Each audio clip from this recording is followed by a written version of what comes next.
sa indong host, Professor Edgar Parameda.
Hello, good morning. Maraynaga po giraray sa gabos ng mga parantabay. Welcome po sa saro naman edisyon, presentasyon kan programang Pang-edukasyon at Pangkabuhayan. Atod po sa tuya kan Bicol University Extension Management Division. Okay? Maray na mauran-uran na aga. Kan po kan nakaaging aldaw. Mauran-uran digdi sa tuyang lugar dahil kan dara siguro ni kan epekto kan bagyong paing. Okay? So, ini po si Edgar Parameda. Ini po muna sa inyong mga kasabay may pagkaaga. After pirang episodes na dahil kita, kasabay ang partner ta, si Professor Seth Di Matera. Kita naman ngunyan. Sabi sa ko ni Professor Seth, ika naman nga tabi. Namimiss ka nang iyakan mga parantabay. Oh. Dahil, ngayon kayong pagkaaga, may sarap kitang special na bisita. Sabi ko, nakatuga na ako. Na ako niya ako ma-interview po sa imo. Mari nga ito na postpone sa moyang meeting yun na pagkaaga. Anyway, sa ito yung mga introduction, siyempre pa, gusto niya itong paabutan ng Rabuena pa sa salamat. Asin pa mumustahan sa mga pagriba dyan sa Laucan Bicol University, BU family. Sa paginot of course kan sa moyang presidente si Dr. Arnulfo M. Mascareñas and sa moyang mga VPs, lalo na sa moyang VP for Research Extension Management Office si Dr. Luis Samano. Siyempre pa sa moyang director sa Extension Management Division si Professor Rowena Weng Soylo. Okay, si Janjan Tantot. Kadakol kita mga i-acknowledge sa mga pagiribata sa Laucan Bicol University. And of course, siyempre pa sa yung mga teaching and non-teaching personnel sa Laucan Bicol University. Kami po ngunyan sa BU Olympics. Yan, pun pakasudma. Uy, so nagiriling sa FB Live. Sana na-appreciate po nindo. So pagbabalik kan hataw 2022 kasudma. Nagpunpuan sa mo yung BU Olympics sa paginin parada. Maski mauran. Diretsoan sa moyang parada, nagpun kami mga alas 3, sagod dyan mga alas 6 din pagkabanggi sa laog kan, compound kan Bicol University. So, sports complex kan Albay and Bicol University, yan. And then, followed by the messages, yan. And then, sunod na, so, the great hataw. Participated by thousands of students niya mo, gikan sa 16 campuses or 17 campuses kan Bicol University. Okay? So, ngunyan, nagpapadagosan sa moyang karawat. Nagpapadagosan sa tayong iba-ibang sports events sa pagitan mga players and athletes kan iba-ibang units kan ball. Niya ako, frustrated kitang player. Maski niya ako mag-coach. Okay, kaya pagtapos kan sa tayong programa, balik kita duman sa sarong venue na kung saan magkakaigwanin na mapapalaban ang samuyang team. Okay. And by the way, bago kita magpalagos sa tayong programa and bago kita mag-break, kuhaan ko naman ining oportunidad na i-congratulate ang mga nakapasar sa katapos pa lang na 2022 Certified Public Accountants Licensure Examination o CEPALE na kung saan po ang samuyang college and BU CBEM. Okay, nakasabay naman sa top 10 accounting schools na dakol ang mga nakapasar na accountant. Yan. Congratulations sa mga newly passed accountants diyan sa Bicol University College of Business Economics and Management. Ang passing percentage mi po diyan sa BU nasa 51.25% as against sa national passing percentage na 25.84. Yan, nakaproduce kami ng 34 mga bagong CPAs ngunyan. Sa top 10 accounting schools, pang-apat po ang Bicol University, Draga Campus. Okay, Enotigdi ang UST, University of Santo Tomas, University of San Carlos, De La Salle University kan Manila, and pang-apat po, we are proud na Bicol University Draga Campus. Yan, may panter yan. Na pang-apat ang Bicol University sa top performing schools pag-abot sa accountancy sa Certified Public Accountants Licensure Examination. Sa gabos ming mga nakapasar sa SIPALE or ining licensure examination para sa pagiging Certified Public Accountant, congratulations. Yan. Congratulations. We are very, very, very, very, very proud sa Indo ng mga bagong accountants kan Bicol University. Sige, tama na yan ng mga kinungantulan yung mga in-approve siya ng pagkakataon na ni. Okay, sa samuya pong pagbabalik, may bisita kita. This time, matukar kita kan may kinaraman sa salud. Matukar kita may kinaraman sa medisina. Matukar kita mga tugang may kinaraman sa karahayan kan sa tuyang lawas. In short, may kinaraman po sa medisina. Okay. Yan po, sa mo yung didiskuturon, makalis lang ka nagkapirang pagiromdom.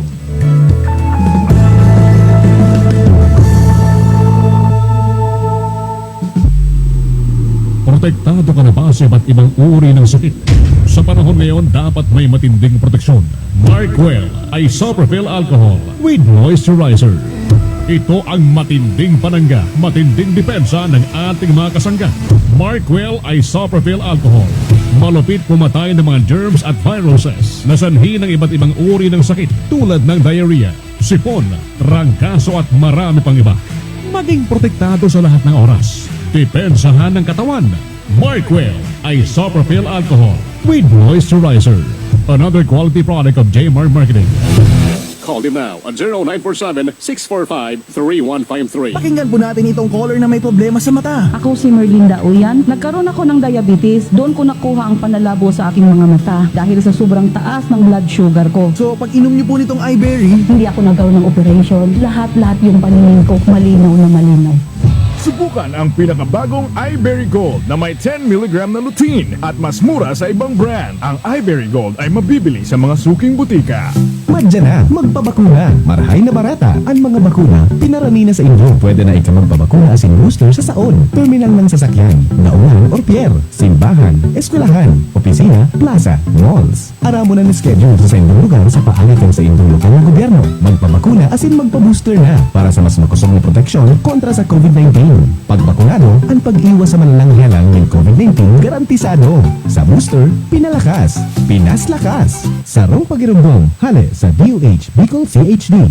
Mga kababayan, ang Office of Civil Defense 5 ay nagpapaalala sa mga sumusunod ngayong buwan. Laging ihanda ang pamilya para sa anumang sakuna na pwedeng biglang mangyari. Laging makinig sa radyo at manood ng telebisyon para sa mga abiso at babala mula sa RDRRMC Bicol, FIVOX, Pag-asa, MGB at ibang ahensya ng gobyerno. Ihanda ang go bag o e-balde ng inyong pamilya upang mapabilis ang paglikas kapag may unos o sakuna. Huwag kalimutan ang inyong first aid kit, flashlight, baterya, radyo, kandila, pito, posporo, at iba pang importanteng kagamitan gaya ng tubig, pagkain, at damit na tatagal ng 3 hanggang 5 araw sakaling mag-evacuate. Tandaan ang emergency numbers ng mga otoridad, barangay DRRM committee at pamahalaang lokal at makilahok sa mga pagsasanay, drills, at iba pang klase ng mga kasanayan patungkol sa disaster preparedness at response ng OCD Regional Office 5, Provincial DRRM offices at local DRRM offices. Ang Office of Civil Defense 5 ay bukas 24/7 at handang magbigay ng serbisyong anumang oras.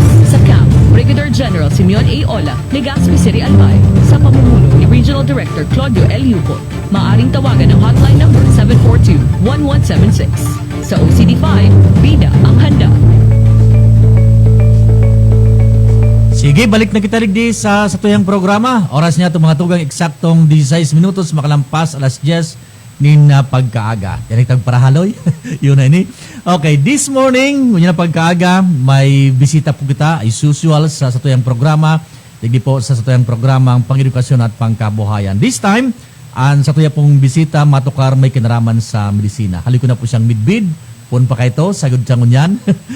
Ang sa tuya pong bisita ng pagkaaga, si Dr. Ofelia M. Samarsi, siya pongunyan ang Dean kansamuyang Bicol University College of Medicine. Doc, good morning. Maray na aga po.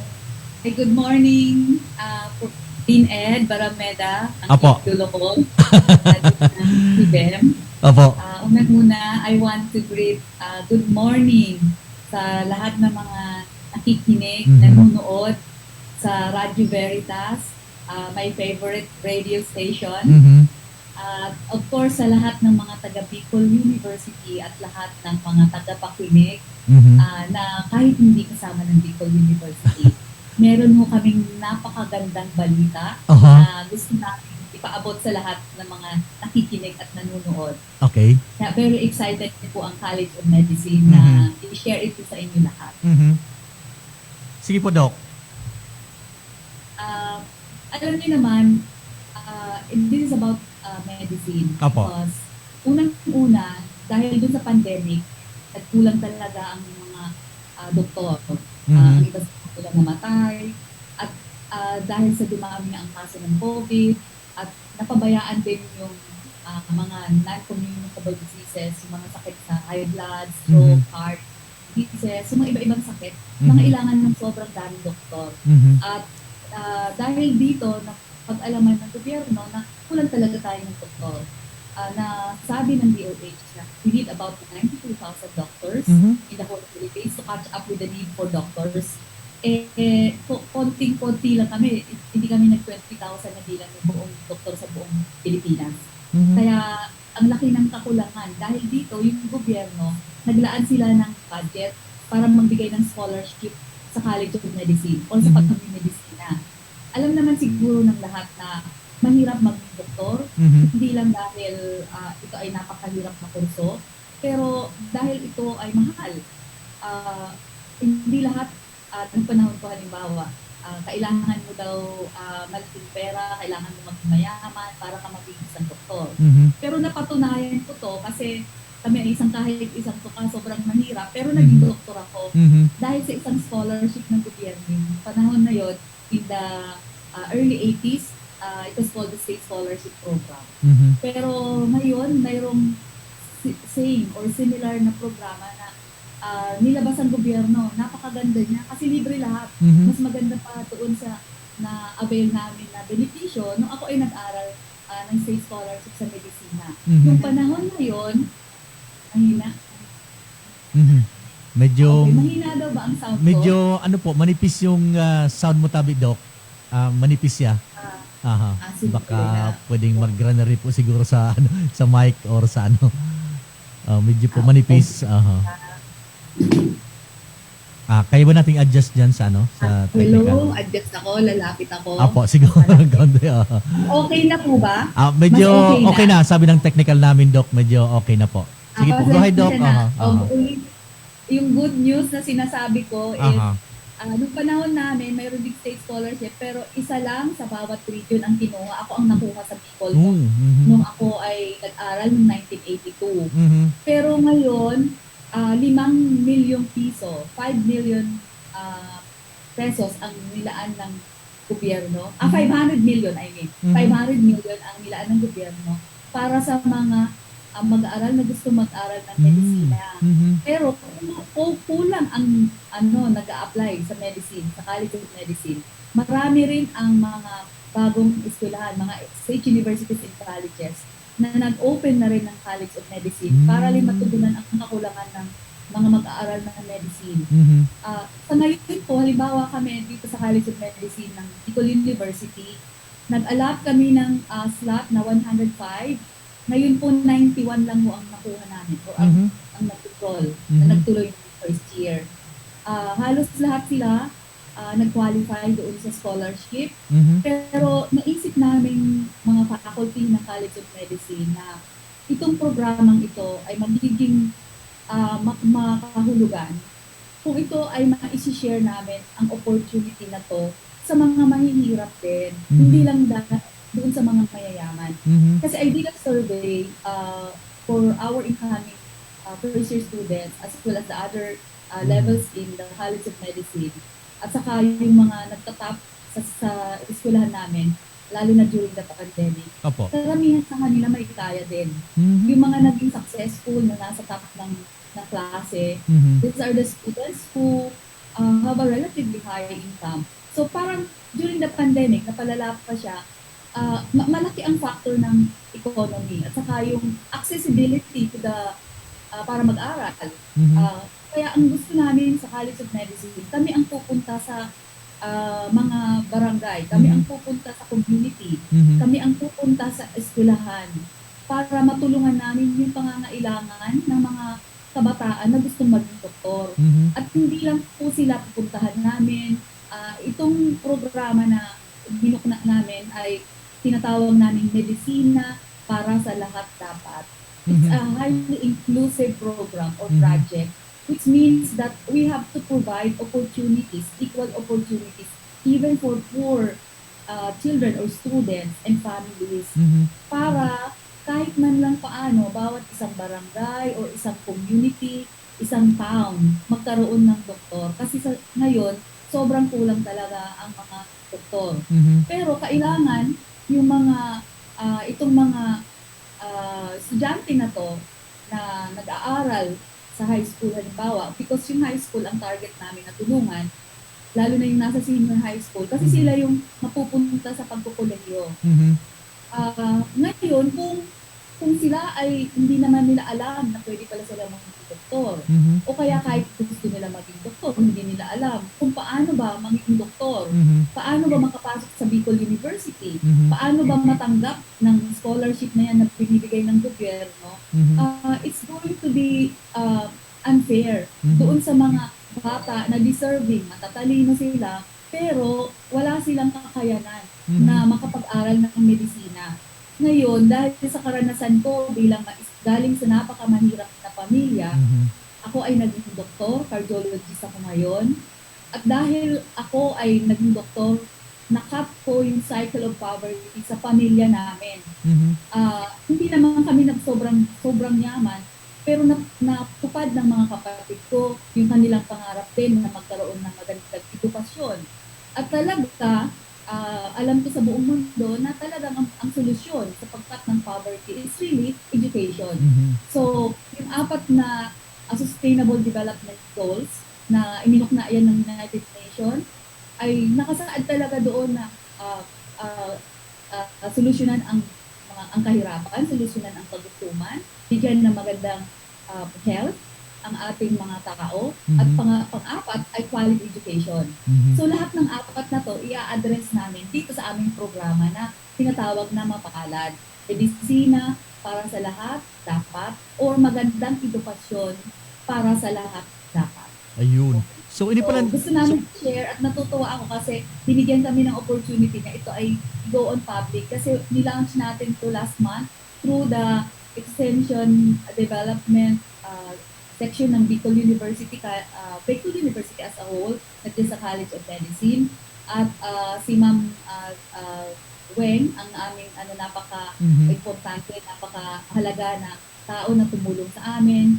Ang aming coordinator sa research extension, si Dr. Hildo Dubice. Mhm. So, ginawa namin, nilaunch namin nung aming 10th year anniversary sa Bicol University. Ayun. So ito pala, Doc, yung konsepto ng medisina para sa lahat dapat or mapalad na mag-create tayo ng awareness para doon sa mga would-be doctor sa senior high school. Then telling them ito yung programa ng gobyerno na merong allotted fund and merong suporta na ibibigay until such time na makapasok sa Bicol University and until such time na makapag-practice and matarget natin na sa isang community lamang, kahit sa isang barangay siguro, merong doktor. Para ganun pa, Dok, yung parang arog po ganyan ang konsepto kaning mapalad project? Totoo yan. Mhm. Totoo yan. Mhm. Kasi yung ang gagawin namin dyan is Mhm. mamimili kami or pwedeng mag-apply Mhm. ang mga interested na eskwelahan, interested na mga communities, Mhm. towns, or barangays. Mayroon na kami mga napili pero hindi naman yon nakafocus lang doon sa napili namin. Yung mga interested, open to sa public kung Mhm. sino man ang gusto na mag-avail ng aming partnership with them. So this is a type of partnership sa Bicol University College of Medicine na wherein tapit kamay kami sa kanila para matupad nila yung pangarap nila na maging doktor din. Ayun. Kasi kung mayroong isang doktor sa pamilya, makakagaan yon sa Tama. kanilang kabuhayan, Mhm. makakatulong din sila sa ibang tao, makakatulong sila sa community, at higit sa lahat, makakat talaga yung cycle of poverty sa pamilya nila. Matutugunan yung mga pangailangan sa mga kailangan sa health ng Ayun. kanilang mga pamilya at sa community na din. Oho. Kaya nakaka-excite ito kasi Yan. malaki po ang tulong ng gobyerno sa ngayon dito. Ayun. Kaya Oo. dapat samantalahin po natin na hindi lang yung mayayaman ang pwedeng maka-avail nito. Oho. Dapat yung mga magagaling na mga bata or Ayun. ang iba ho kasi dahil sa kahirapan hindi nila alam magaling pala sila or hindi pa sila gaanong magaling pero alam ko sa aking napagdaanan na kahit hindi ka masyadong matalino, pag gusto mo talaga, mayroon kang objective na ito ang gusto mo marating, mararating mo yun. Mhm. Kaya hindi ang ano namin ng programa sa kanila, tuturuan namin sila mag-goal setting. Pangarap. At yung pangarap na yun, kung paano matutupad yun. So, bibigyan namin sila ng skills para matuto silang mag-aral na makafocus sila, for example, in science and technology. Okay. Hindi lang ito para sa medisina. Pwede rin sila sa ibang kurso kung magaling sila sa science at saka sa technology na napakahalaga ngayong panahon na maiangat natin ang capacity, ang skills ng mga kabataan para hindi naman sila mapunta dun sa mga masasamang bisyo, di ba? Aha. So, dapat ma-train sila na bata pa lang, mangarap na sila at dapat gawin talaga nila kung paano magkaroon ng excellence. Kasi yan din naman ang pillar ng Bicol University. Excellence, scholarship, leadership, and service. So, itong ginagawa namin is parang ito yung aming servisyo na gusto namin ibigay sa community, sa Bicol region, or even nationwide.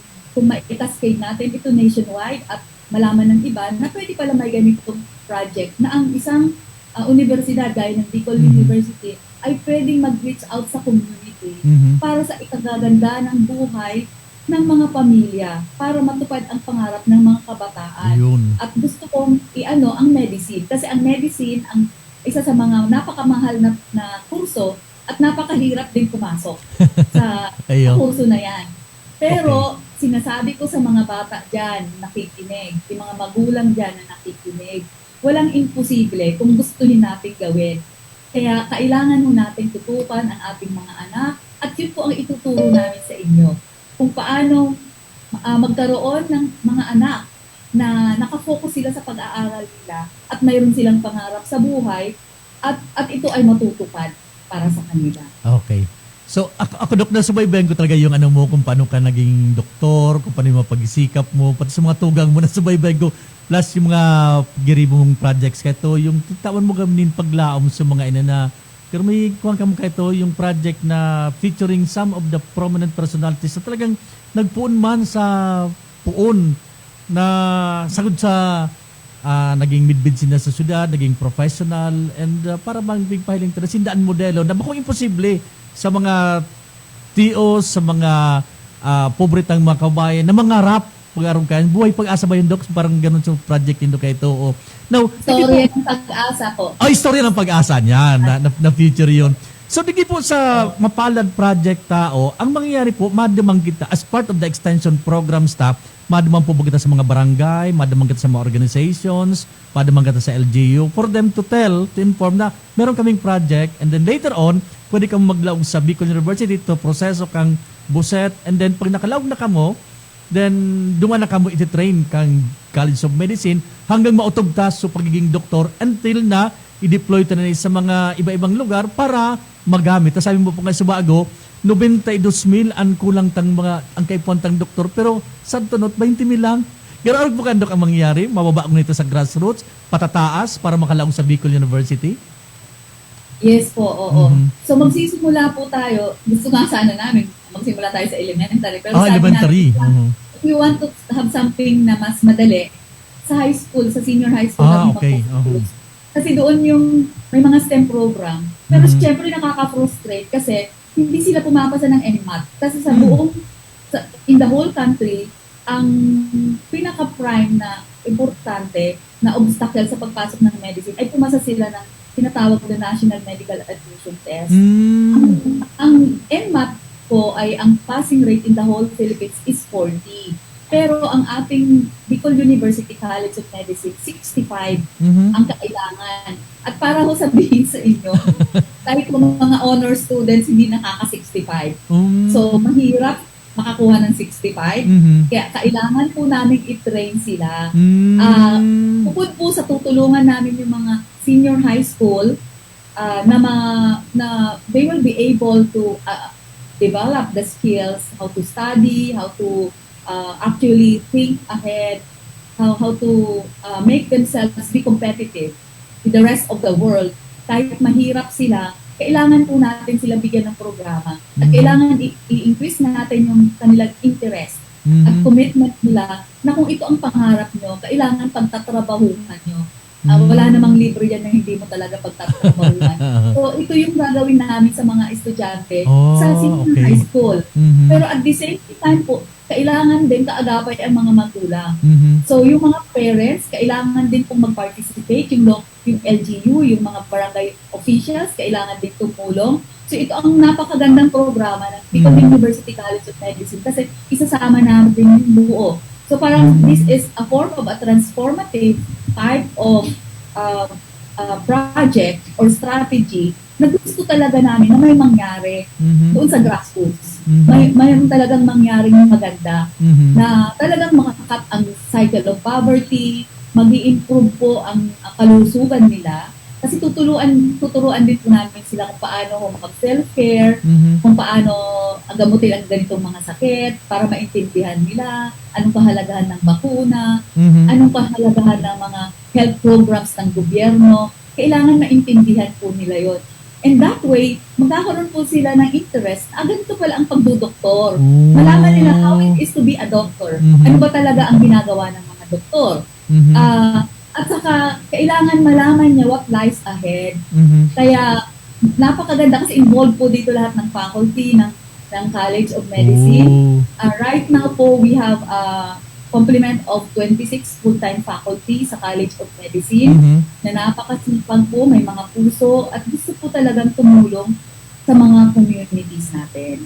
At ang programa po, ang curriculum talaga ng Bicol University College of Medicine is pang-community. Yun po ang specialty ng College of Medicine ng Bicol University because we need to transform the community so that the lives of the people in the community will be much, much better.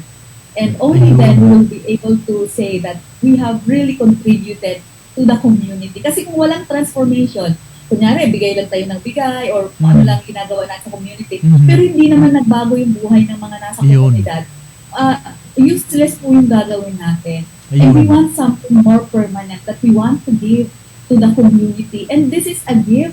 Parang ngayong Christmas, special namin na Christmas gift sa community, itong mapalad na ito. At sana po ay through Veritas po, matulungan kami na i-cascade talaga sa kanila, yung i-communicate na talagang mangyayari kung talagang gagawin nila. Nakakuha na po ako ng mga sponsors, for example, for the poor, interested to go to medicine, for us to have free national medical admission test review for them. So, hindi kakulangan. Gusto kong sabihin sa mga mahihirap na estudyante, dapat ang kahirapan ay hindi hindrance para matupad ang kanilang mga pangarap sa buhay.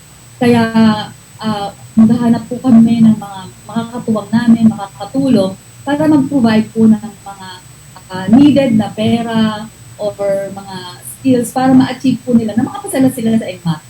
Kaya magsisimula na po ba pala kami sa College of Medicine mag-accept ng mga prospective enrollees by January. Pero syempre, itong gagawin natin sa mapalad, gusto namin na magsimula ito sa senior high school. Pero yung mga college students are also welcome to join because yung sa kolehiyo, dahil ang medicine ko is a postgraduate level, we need to have college graduates of a 4-year baccalaureate degree. Sa medicine po ng Bicol University, hindi po nyo kailangan na mag-aral ng science or technology course. Pwede po kayong mag-enroll sa medicine kahit kayo ay nakatapos ng ibang kurso na hindi science, yung mga science-related. Pwede po kahit mga arts. So, yung mga nasa CDM na mga top-notch nyo, pwede rin po sila mag-medicine kung gusto nila. Meron kami, ang nagtatap namin estudyante ngayon sa first year, graduate ng computer. So, kahit mga IT graduates na gusto ng doktor, pwede ho. Mayroon kaming graduate ng film. Mayroon graduate ng mga humanities courses. Mayroon kaming mga engineering. Mga engineers na sila, pero nag-medicine pa rin ho sila. Okay. So, wala hong limit basta nakatapos ng 4-year course. Pwede sila mag-medicine. Ang kailangan lang po nila is makapasa sila ng NMAT at makapasok sila syempre doon sa mga estudyante na magka-qualify dito sa College of Medicine sa Bicol University. So magsa-start na po kami ng admission process, application process pagdating ng January. Gusto namin agahan po para mas makuha namin yung mga mabigyan ng chance yung mga bata, mas marami makaka-apply kung mas mahaba ang enrollment period at preparation nila para mag-enroll. Okay po. So, gusto ko rin pong sabihin na mayroon ng programa ang CHED pero hindi pa nila nilalabas officially. Pero gusto ko na lang sabihin, hindi pa to official pero good news na to para sa akin. Excited na ako na mayroon na pong move ang CHED wherein gagawin na po nilang 6 years ang College of Medicine. So, hindi na po for 4 years na pre-med, 4 years na postgraduate.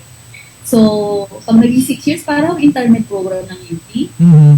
So, magmula na ho sa high school, papasok na sila straight na sa medicine. So, it will be a 6-year program wherein they will cut short the pre-med. I think it's just right because tapos na sila ng K-12, di ba? Yes. Senior high school. So, that will already help in other countries. Lalo na sa UK, ganun din ang programa nila.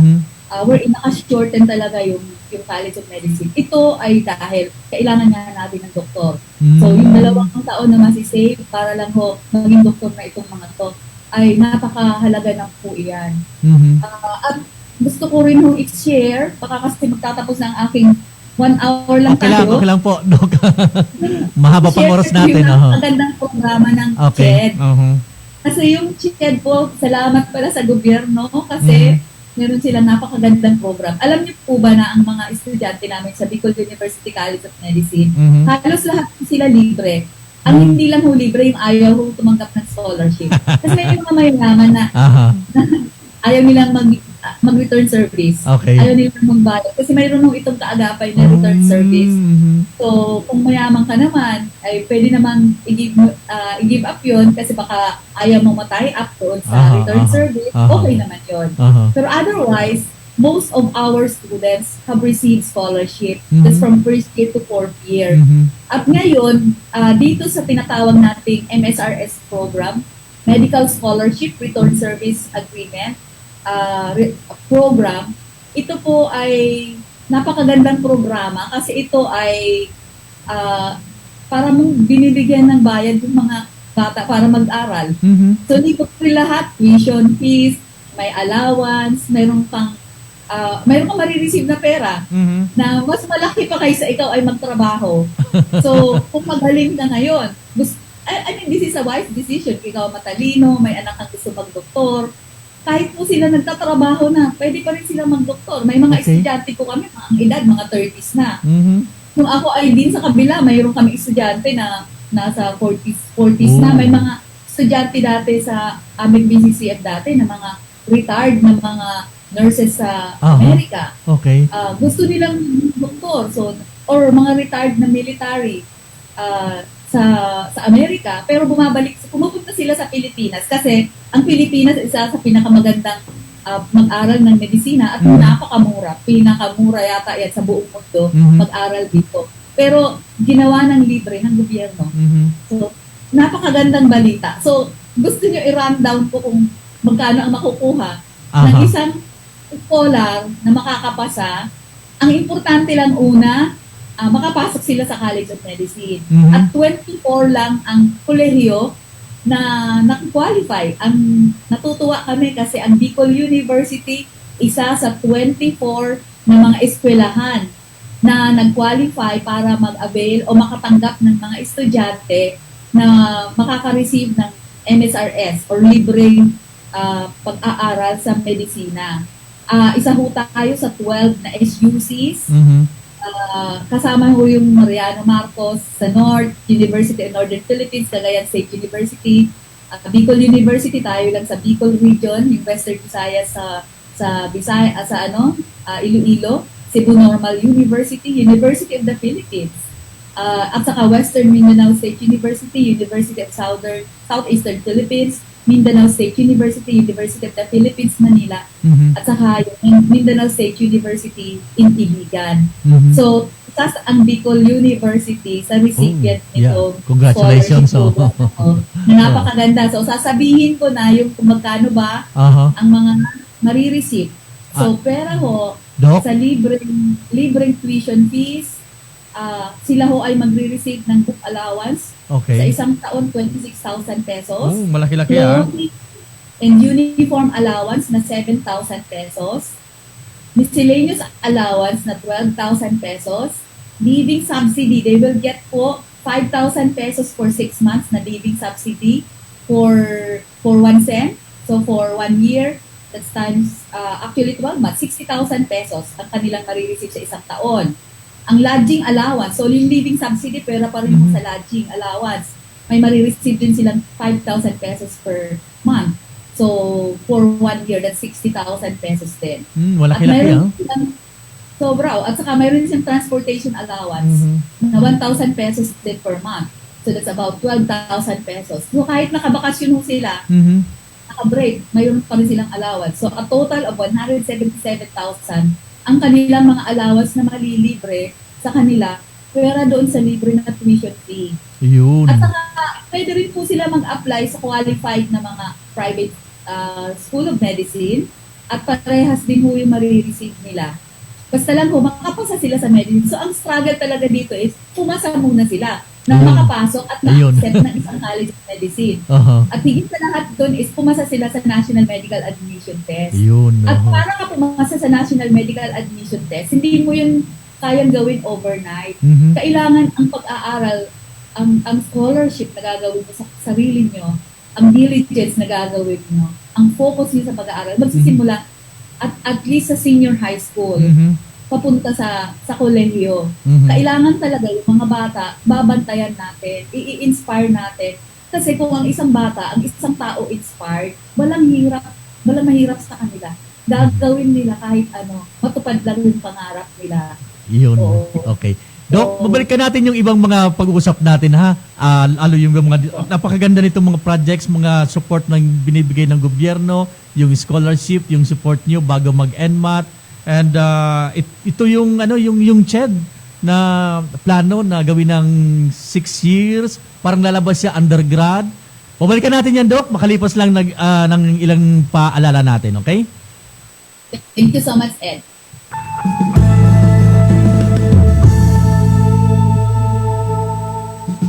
Magandang araw po! Sir, nakainom na kayo nitong iBerry. Pangalan po natin. Ako si Naldo Gudisto, 59 years old. Sa umaga at sa gabi. Sa umaga at sa gabi, tapos ng kain. Pwede niyo po bang maibahagi itong paggamit yun ng iBerry? Dati ako ukok, diabetic ko. Tapos hindi na ako malabo ng mata ko. Lagi na utiri ng mata ko. So dahil pala sa diabetes. Narinig ko yung iBerry, try ko. Ilang bulan, medyo may ng mata ko. Ikikita niya ko. Tuloy-tuloy na ako ng iBerry. Salamat sa iBerry. Kayo din, may limas mata, try nyo ang iBerry. The best. Subukan ang pinakabagong iBerry Gold na may 10 mg na lutein at mas mura sa ibang brand. Ang iBerry Gold ay mabibili sa mga suking butika. Madya na, magpabakuna. Marahay na barata. Ang mga bakuna, pinarani na sa Indo. Pwede na ika magpabakuna asin booster sa saon, terminal ng sasakyan, daungan or pier, simbahan, eskwelahan, opisina, plaza, malls. Aramo na schedule sa indong lugar sa paagikan sa indong lokal na gobyerno. Magpabakuna asin magpa-booster na para sa mas makusog na proteksyon kontra sa COVID-19. Pagbakunado, ang pag-iwas sa malalang helang ng COVID-19 garantisado. Sa booster, pinalakas, pinaslakas. Sarong pagirumdom, hale sa DOH Bicol CHD. Your destiny at the heart of Legazpi, El Palacio, the first enterprise development product of the Diocese of Legazpi, El Palacio, a unique place to spend and create memories with your families, friends, and loved ones. Homey accommodations with cable TV and Wi-Fi, comfortable rooms with hot and cold shower with function halls. Perfect for wedding receptions, birthday parties, trainings, seminars, conventions, and meetings. El Palacio is conveniently located beside St. Gregory the Great Cathedral Parish, Albay District, Legazpi City. Come and visit us. When you experience El Palacio, you are extending help for the welfare of the clergy of the Diocese of Legazpi. For inquiries, contact 0936-921-1225 or message us through Facebook. El Palacio, your palace experience.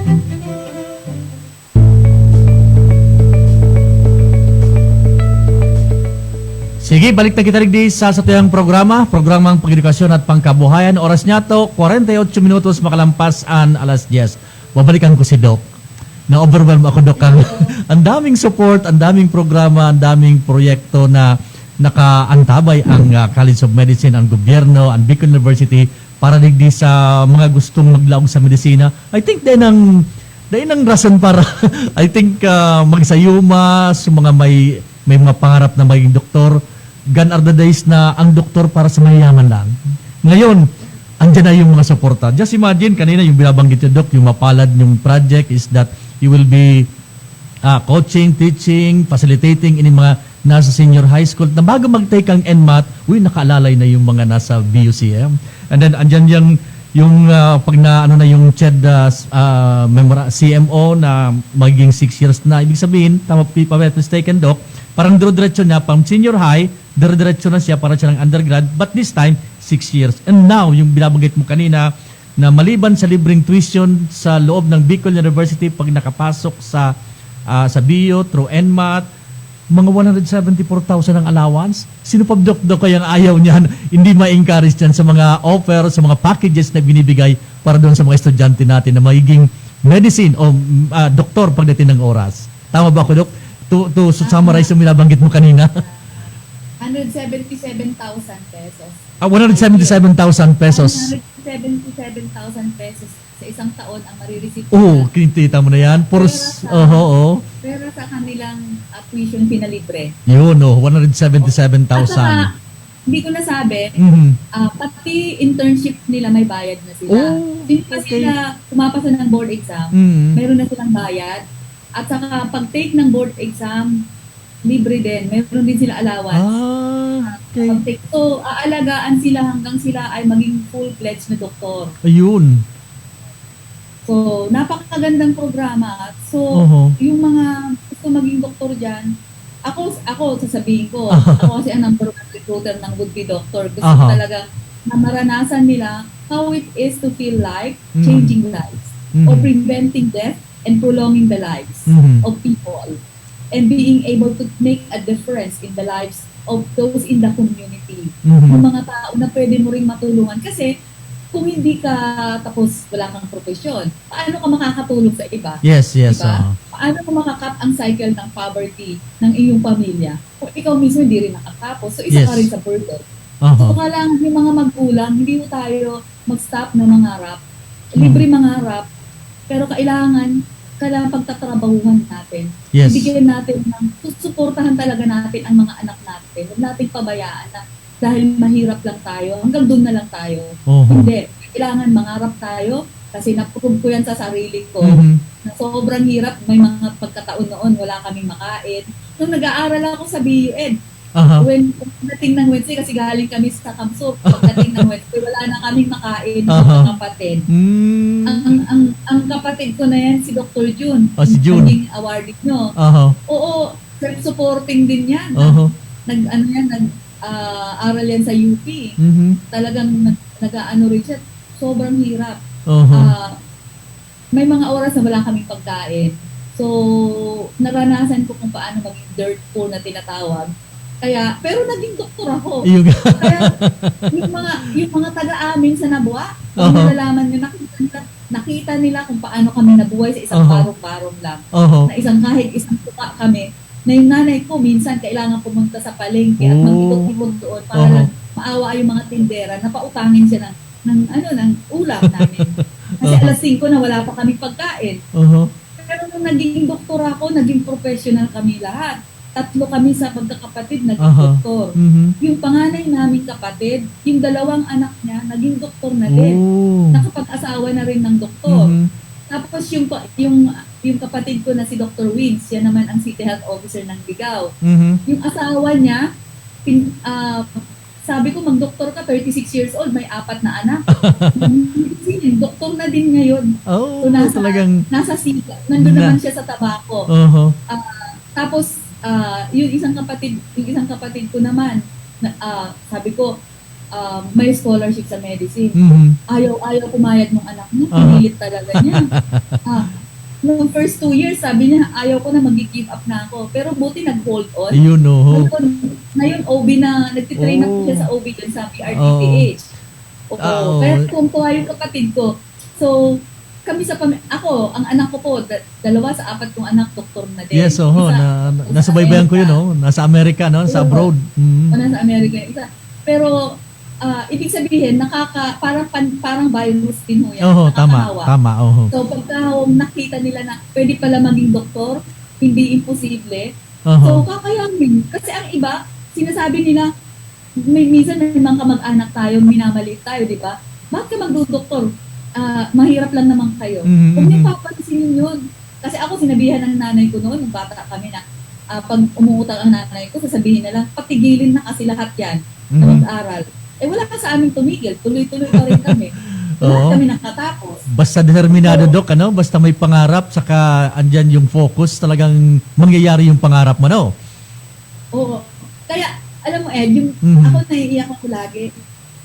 Kasi yung parang, kasi utang na loob ko yan sa BU.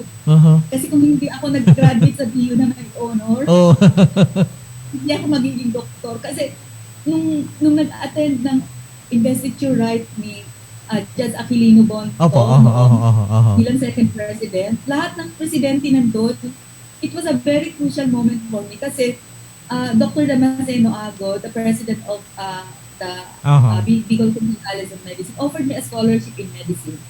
Siya yung nagsabi sa akin na pwede pala akong maging doktor. I really wanted to be a teacher. I'm a born teacher. So parang dinivert nila yung aking passion na magturo. Kasi bago ako graduate ng BS Biology, I finished my BS Biology in 3.5 years. So, nung last semester ko po, kinuha na ako nun ni Father Kaluwag ng Divine. Nagturo po ako doon ng chemistry. Okay. Pero wala talaga akong pangarap maging doktor. Hindi ko alam na pwede pala ako maging doktor. At that time, noong panahon namin, kailangan mo mag-donate daw ng kotse para matanggap sa College of Medicine. Ang hirap-hirap noon. Hindi gaya ngayon, ang dami-dami ng med schools. Yeah. Pero dahil lang po doon sa pagbibigay sa akin ng idea na pwede pala akong maging doktor, nag-doktor ako. Mabait ang Diyos kasi kung mangarap ka, gawin mo yung if you will actually pay the price to make your dream come true, matutupad yun. Kaya gusto ko maging inspirasyon sa mga kabataan na akala nila ay hindi pwedeng maging maunlad ang buhay nila dahil mahirap sila. Gusto ko silang bigyan ng example na if I was able to do it, I was poorer than them. Walang imposible sa buhay because God will always guide you. Para ako, ginaid ako na, Tama. alam mo ba, Ed, na ang frustration ko sa buhay. Hindi ako nakapag-aral sa UP. Pero nung hindi ako nakapag-aral sa UP, I was able to go to Bicol University. And in Bicol University, I became a big fish in a small pond. And yeah, as you have probably known, I Yes. became the summa cum laude in 1981. And that paved the way for me to get a scholarship in medicine. Kung hindi ako summa cum laude, hindi ako makakakuha ng scholarship sa medicine. At kung ano yung pinagkait sa akin na pag-aaral sa UP, eventually nakapasok ako sa UP for my training for my internship or my training in internal medicine in cardiology. So parang delayed lang na ibibigay sa iyo ni Lord. Yes, pero yes, tama yun. Kaya niya talaga kasi napakita mo na ikaw ay karapat-dapat doon kasi pinaghirapan mo talaga yung pangarap. Yun. Talagang Doc, may talagang may Emotional ako. Oo, napayak tuloy kita. And then nasubaybay kasi ang kwento ng Doc ng mga struggles niya. And si Doc is a graduate ng Bicol University. Doon Doc sa College of Arts and Sciences pa tayo noon but graduate si Doc ng BS Bio. Tama ba? 1989 po ako, Doc. Entrepreneurship talaga yung tinapusan. Pero magkasama tayo noon sa College of Arts and Sciences pa yata, Doc. Tama ba? Magkakasama tayo. Tapos yung BS Bio, magkakasama po doon. Kaya nasubaybayan ko na yung mga kwento mo. Hindi talaga masama yung mga rap, Doc. Kasi katulad yan, hindi ka man sa UP. Pero ngayon, more than that yung mga mo. More than that yung mga na-achieve mo. And congratulations pala sa College of Medicine kasi for 2 years na ba, tama ba, Doc? Para tayong consistent na mataas yung passing percentage natin, almost 100. And the other day nakita ko na sinend off mo yata yung mga mag-take sa atin ng ngayon ng board exam, Doc. Tama ba ka, Opo, oo. So, ang maganda kasi sa College of Medicine ng Bicol University, because ang tuition natin, kahit wala pa yung scholarship ng MSRS, yung CGMS, ay ang tuition natin sa buong Pilipinas, pinakamura. 35,000 lang tayo per semester against 180,000 in other schools. Yes, So, kahit yun na lang, sinasabi ko nung wala pa itong scholarship ng CHED, kahit ipangutang nyo yan sa mga magulang, kahit iutang mo yung bahay nyo, kasi ang return of investment yan, ikaw nasa business ka. ROI mo. Sa isang taon, mababalik mo yung ginastos na magulang mo sa isang taon. Kaya, ang mga magulang, mag-inspirasyon kayo na talagang buhusan nyo ng ang isang anak na gusto maging doktor. Yes, tama yun. Napakagandang investment yan Even the budget of the government now, nasa medicine. Sa nursing, sa medicine. Kasi ito yung kailangan natin post-pandemic. Yes. Na-realize natin during the pandemic na just having one hospital bed will actually mean between life and death. So pag ikaw nakakuha ng isang hospital bed during the pandemic, sabihin, hindi mo pa oras mamatay. Ang haba-habang pila, kaya ang habang-habang pila ng bakante sa ospital.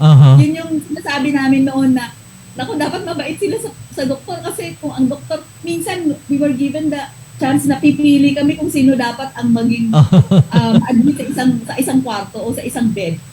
So, dahil sa kakulangan nga ng mga doktor, kakulangan ng mga facilities. Okay. So talagang indeed, Doc, talagang lahat ng yung publiko, yung public, yung mga tao ngayon na recognize na talagang very important yung mga doktor, very important sa atin yung health, katulad nangyari ng COVID-19. And lalo ngayon sa post-pandemic yung recovery, very important yung mga doktor natin. Doc, gusto ko pa sanang ipagpatuloy pero 1 minuto lang ang tira sa atin. Doc, baka may mga hindi ako nakalimutan. Ay, hindi nakalimutan. Baka may mga nakalimutan akong hindi ko naitanong sa inyo. Please go ahead po para sa ating mga parting messages or words, Doc. Okay. So, dahil 1 minute na lang, gusto ko lang po sabihan niyo po kung mayroon kayong kakilala na mga gustong maging doktor o palagay niyo mayroong abilidad na magdoktor, matalino pero mahirap. Nandito po kami sa College of Medicine ng Bicol University para tulungan sila. Bukas po ang aming pintuan dito sa College of Medicine. They can drop by anytime. yung mga eskwelahan po na kulang sila ng facilities Mhm. at gusto nilang matulungan namin, willing po kami mag-stress out. Meron nung nagpunta dito, nag-drop by na mga estudyante ng Daraga National High School. Mhm. Sobrang natuwa ako sa kanila kasi Mm. hindi pa daw sila nakakita ng microscope pero mag-exam sila yata sa microscope. So, Aha. pinatuloy ko po ang ganda po ng facilities ng Bicol University College of Medicine at marami pong magagandang equipment ang darating, mga simulators. Yes, aha, Ito aha. po yung artificial na mga tao na pwede na maging parang pasyente rin ho. Mhm. Napakaganda ho, and we have a lot of facilities and equipment coming over. Maraming salamat kay Dr. Arnulfo Mascareñas at sa lahat na officials ng Bicol University, lalo na po yung sa Research and Development kay Dr. Luis Amano, of course kay Ma'am Weng, sa lahat na bumubuo at siyempre sa lahat ng mga faculty namin dito sa College of Medicine. Sila po ay katuwang po para matuloy po itong programa na mapalad, medisina para sa lahat dapat o kaya magandang edukasyon para sa lahat dapat. Sana ho yung mga nanonood at nakikinig dyan, mag-reach out tayo sa sino man na alam nyo na matutulungan natin para sa proyekto na ito. At gusto ko pong sabihin na ang College of Medicine ay magbubukas na po ng application for admission dito po sa College of Medicine. Magsisimula kami ng January. So, abangan niyo po yan. At kami rin po ay pupunta sa mga lugar na napili namin or yung mga gustong makipag-partner sa amin. Bukas po kami para ho makipag-partner doon sa interested. Okay. Actually, magsa-start na kami sa Sabado. Aha. May pupuntahan na po kami communities. Ayun. At nag-aano na rin po kami na maglalabas po kami ng mga sulat doon sa mga napili namin mga eskwelahan. Dito po sa Albay, Sorsogon, Kamsur, yung Cam Norte, sumulat na po sa amin yon. Opo. At hinihintay lang namin ho na ma-formalize po ito. At sana, dream ko din Masbate at Katandaanes kasi mas malayo po doon. Opo. Oo. Sige. So, thank you so much. Thank you so much, Doc. Oo, thank you sa SIU Ed. Alam Opo. ko na ikaw ay very busy. Okay lang po. Ikaw yung isang tao na namuno ng alumni Aha. organization ng Bicol University. Opo. You have done so much for the Bicol University and the community. Idolo kita. Thank you. Maraming salamat. Okay. Maraming salamat, Doc. Maraming salamat. Okay, maraming salamat. Yan po mga tugang si Dr. Ophel M. Samarsi. Siya po ang aming Dean sa Bicol University College of Medicine na nagtapos sa tunikadakol na informasyon ka Subago. So sa pangalan po kan sa mga kasarabay di sa Radio Veritas, sa pangalan kan sa moyang presidente si Dr. Arnulfo M. Mascareñas, sa moyang Vice President for Research Extension Management si Dr. Louie Amano, si Professor Rowena Soilo kan EMD, and sa dakol pang iba, dahil ko na po pangiton sa iba, tika po nito sa oras. Hindi po si Edgar Barameda, salamat kan sa inyong pagkantabay sa masunod na Webes sa programang Pag-edukasyon at Pangkabuhayan. Hatod sa tuya kan Bicol University. Thank you, good morning.